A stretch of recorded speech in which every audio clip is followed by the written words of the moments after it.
Hey, what's going on, everybody? This is the trainer's edition of this. So what I want to do is I want to say, well, if you've been doing the MTI thing for a long period of time, some people might have told you, hey, do you want to be a trainer? You want to be a trainer? And really, what people should be doing is saying, hey, you need to be a trainer. That means that people are seeing what they need to see, that you're setting your flight up for success. Therefore, you need to train somebody to follow in your footsteps and hopefully be better than you. I will tell leadership right now, before you hire somebody as a trainer, make sure they can take care of their trainees first. That means that their MTIR is good. That means their drill is good. That means the discipline in the flight is good. See, a lot of times we go, well, they've been here for 2 years. Let's make them a trainer. Not everybody has the knack or the gift to be a trainer. And I would encourage everybody here, whether you're a potential trainer, whether you're a rookie, whether you're senior leadership or not, if the trainer thing ain't for you, then don't do it. Trainers are only meant for people that love to serve and love to mentor. So if these people don't have what it takes, or if you don't have what it takes, you don't have to be a trainer. You can go somewhere else. You could be stand team. Yeah, stand team mentors, but not on the level as a trainer would do. Go to Pacer Forge. Go somewhere else. But if you don't want to be a trainer, don't do it. Don't do it. All right, here's the trainer edition. If you really want to do it, you have to be a servant leader. You have to. Do not be like this. Hey, student, look it up. Hey, student, do that again. That sucks. That sucks. That sucks. With no constructive criticism. With no ability to say, hey, this was good, this was bad. Give them both. And also, trainers, how many times you taught a class? All my students, I've taught 10 classes from beginning to end with everything. So maybe not with an audience of a trainee, but any dead time, that's when I get the chance to pour into my student. So remember, being a trainer is all about pouring in to somebody else. That's why you got to be a servant leadership. You got to have that quality. So just remember, the very first thing you need to know is, hey, make sure your student never believes what you say. Why do I say that? Because you are not the end-all be-all. The regulations are. I always take my students to the regulation because I know where it is. Why am I going to waste his time? Hey, go look it up. Oh, sure, that I might get him familiar with it. Yeah, a little here, a little here. Nah. Save some time. Let the student know why you're a trainer, why you were chosen by leadership to be a trainer. So just remember that. So I always tell my student, hey, I'm going to bring the regulations to you because I'm the one that trains you. And that is so important. So be sure that you know your regulations, trainer. If you don't, I do have quizzes. I do have some quizzes. Now, my quizzes might be outdated depending on when you're looking at this, but I'll be willing to send it to you for free. And anything that you need to change, just change it. If something changed, just delete it or amend it or whatever you need to do. When I was leading the cadre, I was in charge of introducing all 8 regulations of BMT to all the MTIS graduated students. So they all come to me and I would make a quiz on everything and make it fun. Make it fun, because the more they understand, the more familiar they are with the regulations or where they need to go, the more confident they're going to be quicker. Anyways, trainers, teach classes to your students. Don't be weak. They need to see how you do your thing. MTIS gives them bare bones. Bare bones. And sometimes, depending on the flavor of the day, they may not be grading to the standard evaluation standards. Maybe. Now, my students, they'll get feedback, but my feedback is not my feedback. My feedback is based on the standard evaluation certification guide. So did you hit this outstanding? No, you didn't, but you hit this E pretty good. So you're about to get that E in your life. What I would encourage everybody to do is sit down with your students and go over the 281 with the standard evaluation certification guide so they understand why they're getting the rating they're getting. That standard evaluation guide should be very familiar with you. And you should also tailor that certification guide to how you teach, so that when you say something, there's a reason why you're saying it, and it's because of the certification guide. So keep that in mind. So number one, trainers, you got to know that certification guide. Number two, you got to have a servant heart. You got to have a servant heart. Me and my students, we laugh in private. Laugh. We have a great time. And when I'm with my student, it's like it's a competition. A-Bay versus B-Bay. I'll take A-Bay, he take B-Bay. And he's listening to what I'm saying. So after morning setup gets pretty good, and the flight knows what they're doing, I'll say, hey, I got A-Bay now. And we're going around and we're having a competition, A-Bay versus B-Bay.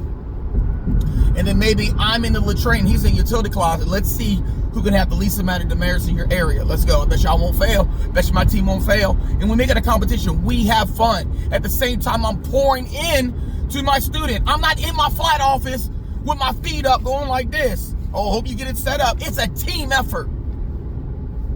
So bring the team effort and mentality into the flight.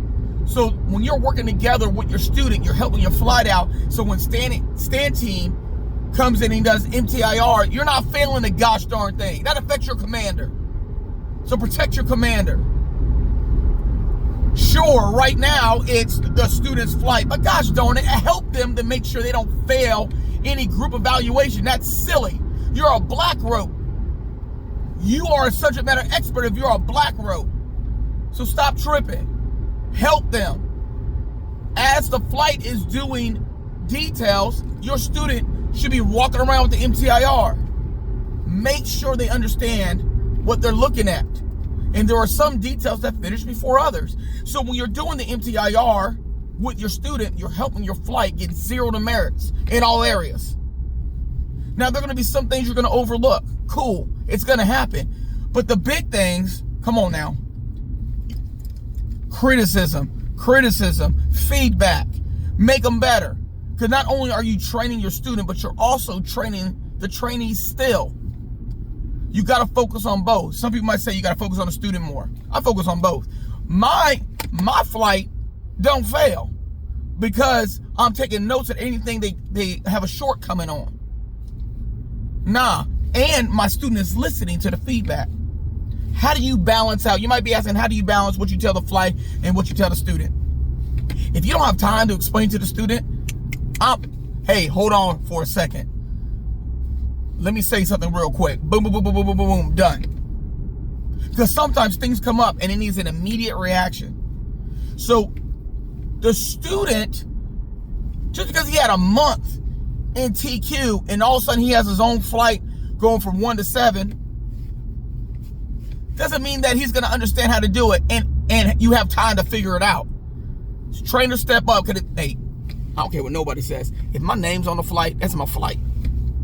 I'm not going to let my flight fail. And I'm not going to let somebody inexperienced ruin the chance for them to at least try to get commander's excellence, at least. So keep that in mind. Because the flight deserves our best as MTIs. Excellence in all we do. Reject mediocrity. Strive for perfection. You know what I'm talking about. All right, here we go. So you get your student, sit down with them. What kind of learner are they? Are they visual, tactile? Find out. Are they introvert, extrovert? That's going to have a key play in how well they're going to be able to communicate with the flight. So keep that in mind. Never, ever let your student teach anything without them teaching you first. Hey, you're going to teach socks? How are you going to teach it? Let me see it. Hey, student, this is what I do. Hey, student, check this out. Watch this. Watch how I roll this sock.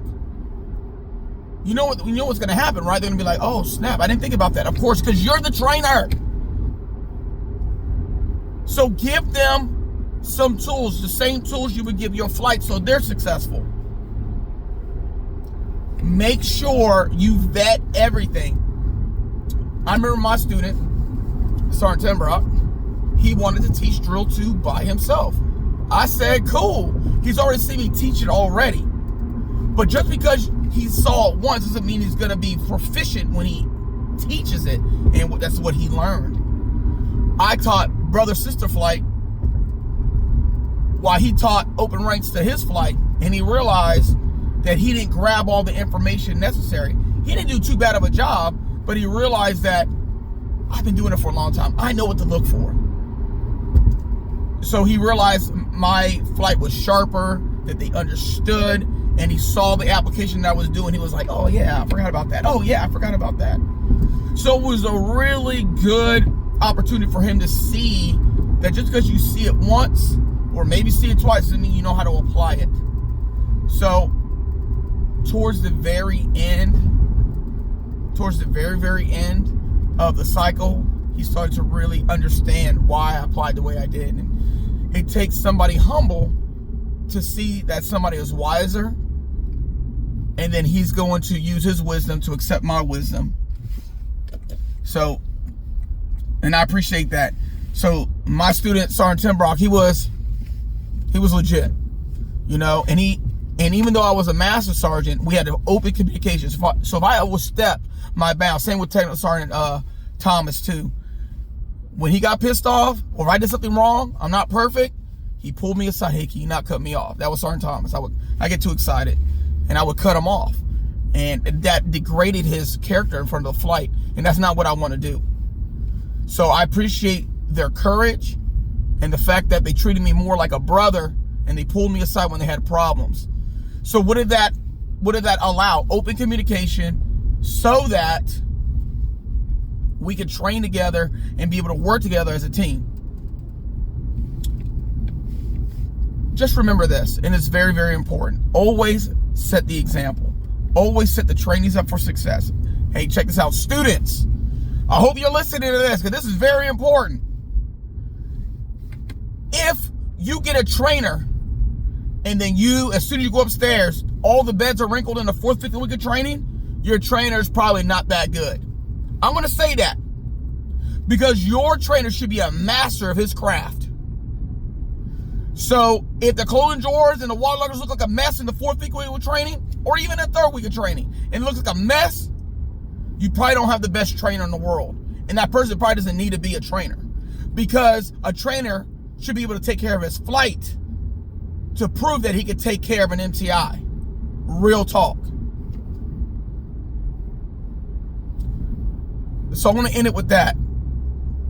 Make sure, trainers, you pour into them. Students, be open. Don't be afraid. Your trainer's supposed to be feeding you.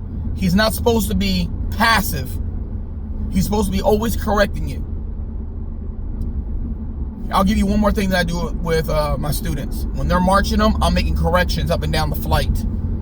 He's calling cadence. He's working on his cadence while I'm making corrections. And then we'll switch. And he's listening to my cadence. And I'll make, hey, sir, inflect a little bit more. Inflect a little bit more. Not in a demeaning way. Hey, sir, please inflect. Sir, inflect. We'll work on that later. Keep going, sir. Keep going, ma'am. Whatever the case is. So, look. Trainers Edition. That's how I feel about trainers. Give it everything you have. Do not let the flight fail. You do got to juggle the trainer and the students, but if you're setting the flights up for success, you're training the student at the same time. And remember this, do not let the student figure it out, trainers. You should already have it figured out already. Go ahead and tell them, and then when the next instance comes around, now hold them accountable to the information you gave them. All right. Sergeant Linder, I'm out.